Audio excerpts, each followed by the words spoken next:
ফের ভিন রাজ্যে দুর্ঘটনার কবলে পড়ে মৃত্যু হলো মালদার এক পরিযায়ী শ্রমিকের। ঘটনায় মঙ্গলবার শোকের ছায়া নেমে এলো মালদার কালিয়াচক ৩ নম্বর ব্লকের বীরনগর ১ নম্বর অঞ্চলের চীনা বাজার এলাকায়। জানা গেছে মৃত পরিযায়ী শ্রমিকের নাম রেশান শেখ, বয়স ২৯ বছর। বাড়িতে রয়েছে স্ত্রী সহ ২ নাবালক সন্তান। তাদের মুখে দুবেলা দুমুঠো অন্ন তুলে দিতে রেশান মাস দুয়েক আগে ভিন রাজ্য তামিলনাড়ুতে রাজমিস্ত্রির কাজ করতে যান। সেখানে কাজ করার সময় গত ৪ তারিখ দেওয়াল চাপা পড়ে তার মর্মান্তিক মৃত্যু হয় বলে খবর। এরপর মঙ্গলবার তার নিথর দেহ গ্রামে পৌঁছায়। স্বভাবতই পরিবারবর্গ কান্নায় ভেঙে পড়েন। গভীর শোকের ছায়া নেমে আসে গোটা এলাকায়। মৃত শ্রমিকের অসহায় পরিবারবর্গের বক্তব্য, তারা গঙ্গা ভাঙন পীড়িত। গঙ্গার ভাঙনে ঘরবাড়ির সমস্ত কিছু তলিয়ে গেছে। তারা নিঃস্ব হয়ে পড়েছেন, তাই বাধ্য হয়ে রেশান ভিন রাজ্যে কাজে গিয়েছিলেন, কিন্তু তার অকাল মৃত্যুতে তারা অথই জলে পড়েছেন। সরকারি সাহায্য সহযোগিতার জন্য করুণ আবেদন জানাচ্ছেন। তামিলনাড়ু কাজে গিয়েছিল ৭ই অক্টোবর 2024-এ। কি হয়েছিল ঘটনাটা ঘটেছে দেওয়াল চাপা পড়ে মারা গেছে উনি কাজ করার সময়। কোথায় ওটা? তামিলনাড়ু কোয়েল প্লাইন কাজ করছিল। কবে মারা গেছে? 4/1/2025 11টা 25 টাইম হয়েছে। কিসের কাজ করতো? রাজমিস্ত্রি কাজ করতো। কয় ছেলে মেয়ে তার? একটা ছেলে একটা মেয়ে, তার স্ত্রী আছে। আমরা গঙ্গা ভাঙন এলাকার বাসিন্দা। আমাদের তো জমি জায়গা সব পড়ে গেছে, আমাদের কিছু নাই। আমরা পরের অধীনে আছি, আমাদের কোনো কিছু নাই। এদিকে এই ঘটনার খবর পেয়ে মৃত পরিযায়ী শ্রমিকের বাড়ি ছুটে যান স্থানীয় জেলা পরিষদ সদস্য পরিতোষ সরকার। তিনি পরিবারটিকে ব্যক্তিগতভাবে সাহায্য সহযোগিতা করার পাশাপাশি সরকারের 2 লক্ষ টাকা অনুদান পাইয়ে দেওয়ার জন্য প্রয়োজনীয় উদ্যোগ গ্রহণের আশ্বাস দেন।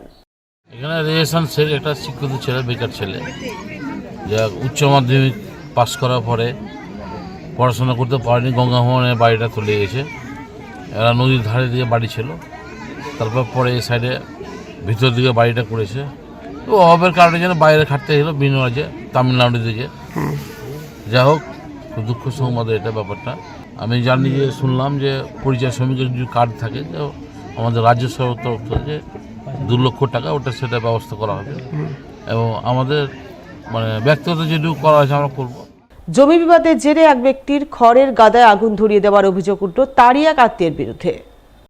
ঘটনাকে ঘিরে জোর চাঞ্চল্য ছড়ালো মালদার রতুয়া থানার কাহালা অঞ্চলের কমলপুর এলাকায়। ঘটনায় ক্ষতিগ্রস্ত ব্যক্তির পক্ষ থেকে গোটা ঘটনা জানিয়ে রতুয়া থানায় লিখিত অভিযোগ দায়ের করা হয়। তার ভিত্তিতে পুলিশ অভিযুক্তকে গ্রেপ্তার করে বলে খবর।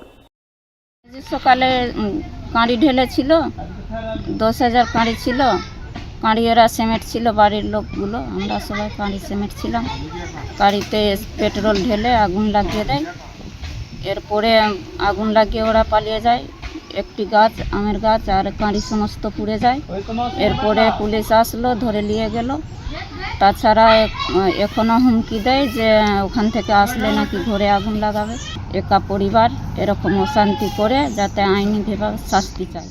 চোরাই মোবাইল উদ্ধারে বড়সড় সাফল্য পেল মালদার কালিয়াচক থানার গোলাপগঞ্জ ফাঁড়ির পুলিশ। বিভিন্ন নামিদামি কোম্পানির শতাধিক চোরাই মোবাইল সহ গ্রেপ্তার করল একজনকে। পুলিশ সূত্রে জানা গেছে, ধৃতের নাম শারিফুল মিয়া, বয়স 26 বছর, বাড়ি কালিয়াচক থানার গোলাপগঞ্জ ফাঁড়ির পাল কালীনগর এলাকায়।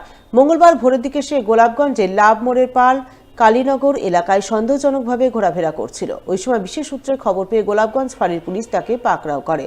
তল্লাশিতে ধৃতের কাছ থেকে একটি বস্তা থেকে উদ্ধার হয় বিভিন্ন নামিদামি কোম্পানির 103টি চোরাই মোবাইল, যার আনুমানিক বাজার মূল্য কয়েক লক্ষ টাকা। ধৃত যুবক কোথা থেকে এতগুলি চোরাই মোবাইল পেল, কোথায় নিয়ে যাচ্ছিল ইত্যাদি নানান বিষয় জানতে পুলিশ তদন্ত শুরু করে এবং তদন্তের স্বার্থে মঙ্গলবার ধৃতকে 10 দিনের পুলিশি হেফাজত চেয়ে পেশ করে মালদা জেলা আদালতে।